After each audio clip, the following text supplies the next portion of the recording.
Hello cuties, आज हम बात करने वाले हैं लिटिल वुमेन की एपिसोड 12 की। एपिसोड की स्टार्टिंग होती है, हुआ यंग कोर्ट में आके टेस्टिफाई करती है। वो बताती है कि इंजू के पास कोई मोटिव नहीं था इतने सारे रुपए गबन करने का, बट मेरे पास था। मैं डायरेक्टर सेंगे और इन सब लोगों को ये दिखाना चाहती थी कि अगर मैं कुछ डिसाइड कर लूँ तो उसको करके ही रहती हूँ। सेंगे ने मेरा 10 साल तक यूज़ किया और अगर कोई प्रॉब्लम आती तो ये मुझे ही आगे कर देती। तो मैं क्या करती, मैं इस काम को रोक भी नहीं सकती। अगर मैं रोकती तो ये लोग मुझे मार देते और किसी को मेरे बारे में भनक तक नहीं लगती। मैं पुलिस के पास नहीं जा सकती थी, ना ही मुझे मीडिया पे भरोसा था। मैं चाहती थी कि सेंगे भी वही एक्सपीरियंस करे जो मैंने किया था। मैंने सोचा अगर मैं इतने रुपयों को लेके चली जाऊंगी तो फिर इस सब का इल्ज़ाम सेंगे के ऊपर ही आएगा। और ये मेरा अपना प्लान था, इसमें इंजू शामिल नहीं थी। इंजू को इसके बारे में कुछ पता नहीं था। तो जज पूछती है कि फिर तुमने इसको 2 बिलियन क्यों दिए। हुआयंग कहती है कि मैं चाहती थी कि इंजू खुश रहे और वो अकाउंट भी मैंने इंजू के नाम पे इसीलिए खोला ताकि अगर मैं मर भी जाती हूँ तो मैं चाहती थी वो सिर्फ पैसे इंजू ही यूज़ करे और कोई ना करे। और फिर इंजू से प्रोसिक्यूटर ये भी पूछता है कि फिर उस दिन डेथ सीन में वो लड़की कौन थी जिसकी बॉडी पाई गई थी। हुआयंग कहती थी कि उसका संबंध इस ट्रायल से नहीं है। फिर दिखाते हैं जज इंजू को गिल्टी नहीं पाती हैं, बट फिर भी उसको थोड़ा सा पनिशमेंट दे देती हैं। थोड़े टाइम की जेल होती है और प्रोविशन पीरियड पे उसको छोड़ दिया जाता है। फिर दिखाते हैं इंजू को जोंगहो और इन क्योंग उसकी आंट के घर पे छोड़ देते हैं।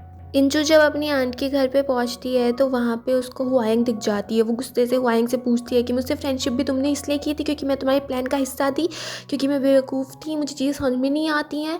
हुआयंग कहती है ऐसी बात नहीं है। जब हम सिंगापुर गए थे तुम्हें वहाँ पे चीज़ें कितनी ज़्यादा पसंद आ रही थी, तुम्हें हर छोटी सी चीज़ में भी इंजॉयमेंट हो रहा था, तुम कितनी सारी चीज़ें करना चाहती थी। और तब मैंने सोचा था कि अगर मैं कभी मरी और मैं ज़िंदा होके वापस आई तो मैं तुम्हारी तरह अपनी लाइफ जीना चाहती हूँ जिसको इस छोटी छोटी चीज़ों में भी बहुत ज़्यादा खुशी मिलती है। अंजू कहती है इसलिए तुमने मुझे वो पैसे छोड़ दिए। तुम्हें क्या लगा कि जब तुम मर जाओगी और वो पैसे मुझे मिलेंगे तो मुझे कैसा फील होगा। तुम्हारी मौत को इन्वेस्टिगेट करने के लिए मैंने अपनी जान तक लगा दी। हुआयंग कहती है मैं बस चाहती थी कि तुम उन रुपयों का यूज़ करो, एक अच्छे से घर में रहो। मुझे नहीं पता था कि तुम मेरी डेथ को इन्वेस्टिगेट करने लगोगी। मुझे तो इस बारे में तब पता चला जब मैंने न्यूज़पेपर में उस ऑर्किड फेस्टिवल के बारे में देखा। मुझे पता चल गया था कि वो सेंगे ही होगी और तुम्हारी जान ज़रूर खतरे में होगी, इसलिए मैं तुम्हें वार्न करने के लिए आई भी थी। और फिर मैंने तुम्हारा बैंक से पीछा किया। वहाँ पे मैंने देखा तुम्हारा कोई पीछा कर रहा है और सामने से एक ट्रक आ रहा था, तो तुम्हारी कार और ट्रक के बीच में मैं अपनी कार ले आई। मुझे बाद में पता चला कि वो ट्रक पार्क जे सेंग ने भेजा था तुम्हें मारने के लिए। फिर हॉस्पिटल में जब मेरी आँख खुली तो मैंने तुमसे कहा कि तुम्हें यहाँ से दूर जाना है इस बैग को लेके। और फिर इंजू हॉस्पिटल से ही उस अपार्टमेंट में चली गई थी। हुआयंग को जब होश आता है वो भी उधर ही जाती है और अंदर जाने से पहले वो देख लेती है कि वहाँ पे सेंगे जा रही थी, जिस वजह से हुआयंग काफ़ी ज़्यादा डर गई थी। वो अंदर जा नहीं सकती थी, तो वो जैसे तैसे करके वहाँ पे दूसरे लोगों को बुलवाती है और इतने ही वो बताती है कि उसमें कुछ गलत हो रहा है। इतने वो बेहोश हो चुकी थी और फिर उसको एम्बुलेंस से हॉस्पिटल लेके जाया जाता है। और जब हुआयंग को होश आया था तो काफ़ी देर हो चुकी थी, काफ़ी दिन बीत गए थे और तब उसको पता चलता है कि इंजू को पुलिस ने पकड़ लिया है, इसलिए वो आते आते इतनी ज़्यादा लेट हो गई थी। हुआयंग की बात सुनने के बाद इंजू से कहती है कि मुझे लगा था वो सब एक सपना ही था। हुआयंग फिर उससे कह देती है कि थैंक यू, तुमने मेरे लिए इतना कुछ किया, तुम मेरी लाइफ में इतनी ज़्यादा इन्वॉल्व हो गई, बट अब तुम्हें मुझसे दूर रहना है। जो भी मैं काम करने वाली हूँ वो मुझे अकेले ही करने हैं और तुम इसमें बीच में नहीं पड़ोगी। तभी इंजू के पास डोयल का फ़ोन आ जाता है। इंजू डोयल से कहती है तुम्हें तो पुलिस ने पकड़ रखा था ना, तुम छूट कैसे गए। डोयल कहता है कि पुलिस के पास कोई सबूत ही नहीं था, सिर्फ मैंने अपना कन्फेशन ही तो दिया था और कोई एविडेंस ना होने की वजह से मेरे केस को ड्रॉप कर दिया गया। इंजू कहती है तुमने इतनी सारी मनी लॉन्ड्रिंग की है और तब भी पुलिस को कोई एविडेंस नहीं मिला। फिर डोयल इंजू से नीदरलैंड जाने के लिए बोलता है क्योंकि उसको इन्हाई के बारे में कुछ पता चला था। इंजू कहती है कि तुम मेरे लिए इतनी टेंशन क्यों ले रहे हो, अब तो मेरे पास रुपए भी नहीं है। डोयल कहता है कि अब तो मेरी एक आदत सी बन गई है और वैसे भी खर्चे की चिंता मत करो, वो हुआयंग दे रही है।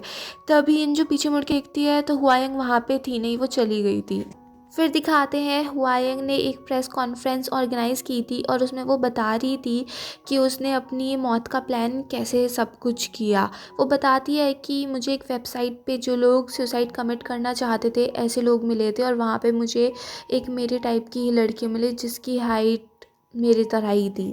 और वो लड़की सुसाइड करना चाहती थी, तो हुआयंग ने उसको प्रॉमिस कर दिया था कि वो उसको कुछ पैसे दे सकती है, और वो लड़की मान गई थी क्योंकि वो भी अपनी फैमिली के लिए कुछ पैसे छोड़ के जाना चाहती थी। तो फिर 2 साल तक उन्होंने इस बात का ख्याल रखा कि उन दोनों की फ़िज़िक्स सेम ही रहे, उनका हाइट, वेट सब सेम ही रहे। हुआयंग कहती है कि पहले तो मेरा प्लान बस ये था कि मैं ये दिखाऊंगी कि मैंने सुसाइड कर लिया है और इन पैसों को लेके मैं कहीं और चली जाऊंगी। बट फिर क्या होता है, वो एक सीसीटीवी फुटेज दिखाती है जिसमें सैंगे हुआयंग के घर पे घुस आई थी, उसको मार रही थी और फिर उसको मारने की कोशिश करती है। वो उसको एक इंजेक्शन लगा देती है और फिर उसको कबर्ड में टांग देती है और उसको अपना फर कोट भी पहना देती है और फिर वहाँ से चली गई थी। तो वो एक्चुअल में हुआयंग नहीं थी, वही वाली लड़की थी जिसको हुआयंग ने हायर किया था। और ये सारी न्यूज़ टीवी पर भी चल रही थी जिसको जोंगहो, इनक्युंग, इंजू भी देख रहे थे। फिर हुआयंग प्रेस कॉन्फ्रेंस में एक ऐप के बारे में बताती है जिससे लोगों को पता चल सकता है कि कितने सारे रुपयों का गबन हुआ है और उसका क्या क्या प्रूफ है। फिर इंजू याद करती है कि कैसे हुआयंग ने उसको एक बार बताया था कि इस ऐप की हेल्प से सारे काम कितने ज़्यादा इजी हो जाएंगे और एक दिन ये ऐप नंबर 1 बनेगी। और आज वो दिन हो गया था जब ये ऐप नंबर 1 हो चुकी थी। फिर दिखाते हैं ये सब कुछ सैंगे भी देख रही थी और वो सोएम से पूछती है कि अगर इस टाइम मेरे हस्बैंड ज़िंदा होते तो वो इस सब के लिए क्या करते। सोएम कहती है कि आपके हस्बैंड आपके लिए हमेशा टेंशन में रहते थे कि आप सही सलामत रहें, तो आपको सोचना चाहिए आप आगे क्या करेंगे। फिर दिखाते हैं सैंगे ब्लू ऑर्किड का रस निकालती है और उसको एक बोतल में स्टोर कर लेती है, यानी कि अब वो सब कुछ डिस्ट्रॉय करने के लिए तैयार हो चुकी है। फिर दिखाते हैं इनक्युंग जोंगहो से कहती है कि वो प्रिंसिपल का नंबर नहीं लग रहा है और उनसे कोई कांटेक्ट भी नहीं हो पा रहा है, मुझे उन्हें जल्द से जल्द ढूंढना होगा ताकि मैं अपनी जोंगरियन सोसाइटी के लिए जो आर्टिकल लिख रही हूँ उसको मैं कंप्लीट कर सकूँ। जोंगो कहता है कि तुम उनसे मिलने के लिए अकेले मत जाना, वो अपने फ़ायदे के लिए ही तो तुम्हारी हेल्प कर रहा था, अब वो किसी भी टाइम भी पलट सकता है। दूसरी साइड दिखाते हैं सैंगे प्रिंसिपल से मिलती है, वही अपने फादर वाले रूम में, और वहाँ पे प्रिंसिपल सैंगे से कहता है कि जो तुमने काम किया था, इतना कुछ गलत कर दिया था, अब वो मैंने सब कुछ सही कर दिया है। मैं फिर से जोंगरियन सोसाइटी बनाऊंगा और उसी मकसद से बनाऊंगा जैसे हमारे जनरल ने सोचा था कि ये जोंगरियन सोसाइटी क्यों होनी चाहिए। सैंगे कहती है कि मैं हमेशा से अपने पापा से सुनती थी कि जोंगरियन सोसाइटी में वो 1% लोग होते हैं जिन्हें मौत और ज़िंदगी से बिल्कुल भी डर नहीं लगता है, जो किसी भी कंडीशन में कुछ भी करना जानते हैं। और मुझे हमेशा से पता था कि मैं उन्हीं 1% लोगों में हूँ, तो फिर मुझे कभी कोई चांस क्यों नहीं मिला जोंगरियन सोसाइटी में आने का, उसको लीड करने का, उसकी हेड बनने का, क्योंकि मैं एक लड़की हूँ। मेरा भाई था वो बिल्कुल डरपोक था, वो मेरी मॉम पे गया था, मेरी मॉम के डेथ के बाद में मैं वेट करती रही कि मुझे चुना जाएगा, बट ऐसा नहीं हुआ। तुम लोगों ने चुना उस ड्राइवर के बेटे को, वो तो सिर्फ एक बिजनेसमैन था, वो तो लोगों को मारने से पहले भी ये सोचा करता था कि किससे फ़ायदा होगा, किससे नुकसान होगा। आप लोगों ने मुझे कभी क्यों नहीं चुना? इस क्वेश्चन के लिए मैं बहुत दिनों से तड़पी हूँ, मुझे इसका आज आंसर चाहिए। प्रिंसिपल उस पर हंसने लगते हैं और वो उससे कहते हैं कि तुम्हें क्या लगता है कि तुम्हें क्यों नहीं चुना गया क्योंकि तुम एक औरत हो? ऐसा बिल्कुल भी नहीं था। रीज़न ये है कि तुम हमेशा अपने बारे में ही सोचती हो, तुम कभी किसी और की केयर कर ही नहीं सकती। जब भी कोई मुश्किल घड़ी आएगी तो तुम सिर्फ अपने आप का देखोगी, तुम सेक्रीफाइस करना नहीं जानती हो। तभी प्रिंसिपल जैंग देखता है कि जनरल की हालत ख़राब हो रही है। वो जैसे जनरल के पास जाता है, पीछे से आके सैंगे उनको एक इंजेक्शन लगा देती है जिसमें ब्लू ऑर्किड के एक्सट्रैक्ट थे। फिर प्रिंसिपल जैंग गिर पड़ते हैं और सैंगे नर्स से कह देती है कि टेंशन की कोई बात नहीं है, मैंने अपने फादर के नेबुलाइजर में कुछ ड्रॉप्स डाल दी थी ब्लू ऑर्किड की, तो थोड़ी इससे हो रही है, तुम जाओ यहाँ से। और फिर नर्स बेचारी डर के भाग जाती है। जैसे ही सैंगे वहाँ से जाने वाली थी, प्रिंसिपल जैंग उसका पैर पकड़ लेते हैं और उससे कह देते हैं कि तुम्हें पता है तुम कभी जोंगरियन सोसाइटी की हेड क्यों नहीं बन पाए? क्योंकि मुझे पहले से ही पता था तुम एकदम पागल हो और मैं किसी ऐसे इंसान के हाथ में इस जोंगरियन सोसाइटी की बागडोर नहीं देना चाहता था। फिर प्रिंसिपल जैंग बेहोश हो जाते हैं और वहाँ पे सोइम आ गई थी। वो सैंगे को उठाती है और उसे उसका फ़ोन देती है और उससे कहती है कि मैं कुछ ऐसा कर दूं कि इस प्रोफेसर जैंग की मौत एक करप्शन केस ही लगे। सैंगे उसको ऑर्डर दे देती है कि ठीक है, इसको ऐसी जगह लटकाना जहाँ से सब लोग इसको देख सकें। फिर वहाँ से सीन शिफ्ट होके दिखाते हैं डोयल और इंजू प्लेन में बैठे होते हैं। इंजू डोयल से कह रही होती है कि मुझे से ठीक नहीं लग रहा है कि मैं हुआयंग को यहाँ पे ही छोड़ के जा रही हूँ। डोयल कहता है कि तुम्हें जाना होगा क्योंकि मैंने हुआयंग को प्रॉमिस किया था कि मैं तुम्हें किसी सेफ़ प्लेस पे ले जाऊंगा, और वैसे भी हुआयंग को अपना सफ़र तय करना है और तुम्हें तुम्हारा सफ़र तय करना है। फिर दिखाते हैं इंजो अपना फ़ोन चेक करती है और अपना फ़ोन फ्लाइट मोड पे डाल के बाथरूम के लिए चली जाती है। जब बहुत देर हो गई थी तो डोयल देखता है इतनी देर हो गई, इंजो अभी तक आई क्यों नहीं, और जैसे ही वो जाता है टॉयलेट चेक करता है पर उसको इंजो कहीं नहीं मिलती। वो इंजो को सर्च करने लगता है और तभी उसको पता चलता है कि प्लेन अभी टेक ऑफ होने वाला है। दूसरी साइड दिखाते हैं सेंगे ने हुआयंग को बांध के अपने पास डाल रखा था और वो हुआयंग को बताती है कि उसने इंजो को मैसेज कर दिया है और अब वो हुआयंग की जान बचाने के लिए इंजो यहाँ पर ज़रूर आएगी। हुआयंग कहती है कि इंजो यहाँ पर नहीं आएगी क्योंकि अब तक तो वो इस देश से भी जा चुकी होगी, और अगर गई भी नहीं होगी तो मैंने उससे कह दिया था कि वो मुझे ना ढूंढे, मुझसे दूर रहे, तो इंजो यहाँ पर नहीं आएगी। सेंगे कहती है कि इंजू तुम्हें ढूंढने के लिए, तुम्हारी मौत का पता लगाने के लिए सिंगापुर गई, जबकि उसे पता था कि उसकी वहाँ पे जाके मौत हो सकती थी।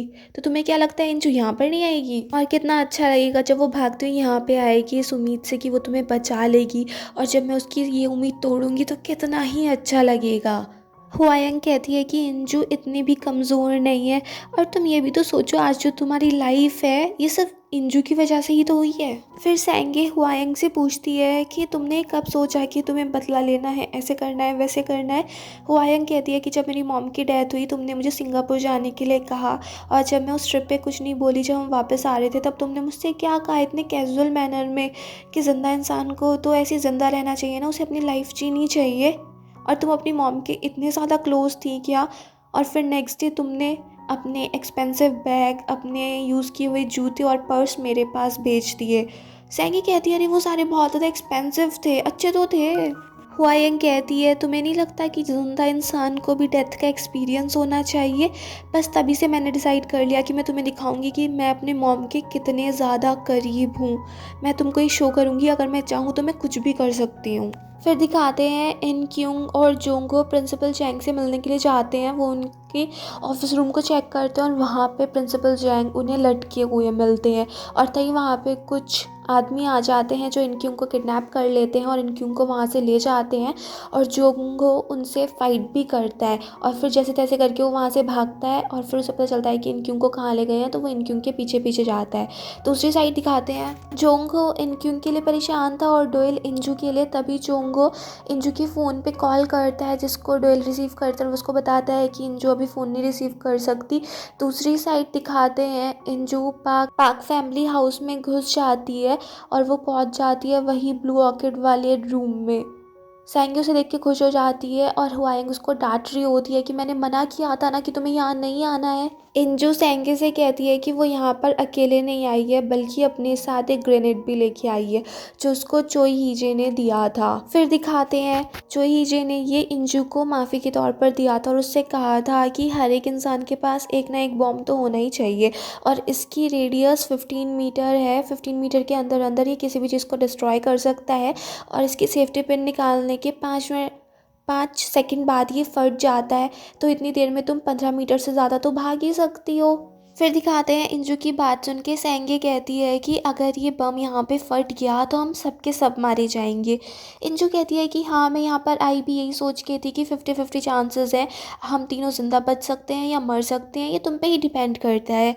सेंगे उसको देख के थोड़ा सा हंसती है और कहती है कि यहाँ से कोई भी ज़िंदा बच के नहीं जाने वाला है। फिर उसको दिखाती है जितने ही वहाँ पे स्प्रिंकल्स लग रहे थे वो पानी डालने के लिए, वहाँ से सेंगे ने पानी निकलवा दिया था और उसकी जगह वहाँ पे हाइड्रोक्लोरिक एसिड डलवा दिया था। सेंगे कहती है कि जैसे ही यहाँ से हाइड्रोक्लोरिक एसिड गिरेगा सबसे पहले हुआयंग उससे इफेक्ट होगी, वो अंधी हो जाएगी, फिर उसकी स्किन ऐसे बहने लगेगी, गलने लगेगी। जब हुआयंग मर जाएगी उसके बाद इंजू तुम्हें फील होगा, तुम सोचोगी कि काश मैं भी हुआयंग की तरह ही मर जाती, क्योंकि यहाँ पे सब में हाइड्रोक्लोरिक एसिड हो जाएगा। फिर तुम उसको इनहेल करोगी और तुम्हारे लंग्स भी पिघलने लगेंगे, और तुम दोनों को ऐसे तड़पते हुए देखकर मुझे बहुत अच्छा लगेगा। फिर मुझे मेरी मौत से कोई डर नहीं रहेगा क्योंकि वैसे भी अंदर से तो मैं मर ही चुकी हूँ। और यहीं पे एपिसोड 12 का पार्ट 1 फिनिश होता है।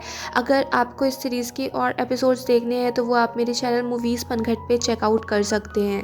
पार्ट 2 के लिए थोड़ा वेट करें, and bye bye till next video.